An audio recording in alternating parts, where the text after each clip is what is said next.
Hey guys, welcome back to Kicking It with Kish.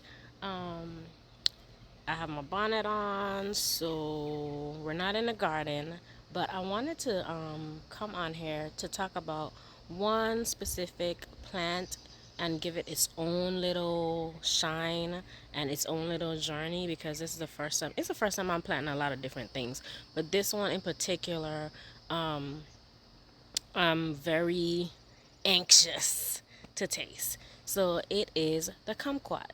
And I posted something a few days ago in regard to my kumquat had a bunch of flowers on it, and I was wondering if I was getting fruit.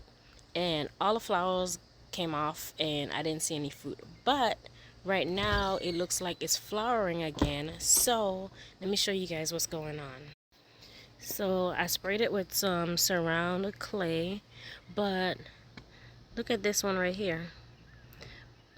That looked like it's gonna be a baby kumquat, and it looks like it's flowering again. Or if it's not flowering, I don't think that's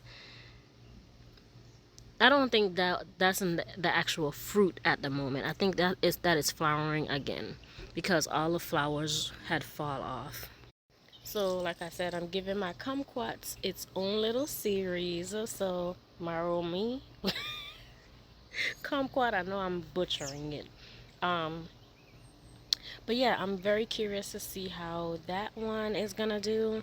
The second one also has flowers on it, but this one didn't have any, no, it doesn't have any fruit from the last one. So let me show you this one. From what I could see, there's one flower right there, but I don't see any more flowers on this plant.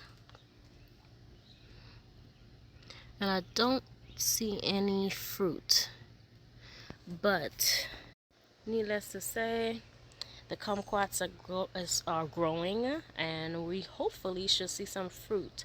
And I do know that they say kumquats fruit later in the season, so probably around August or so.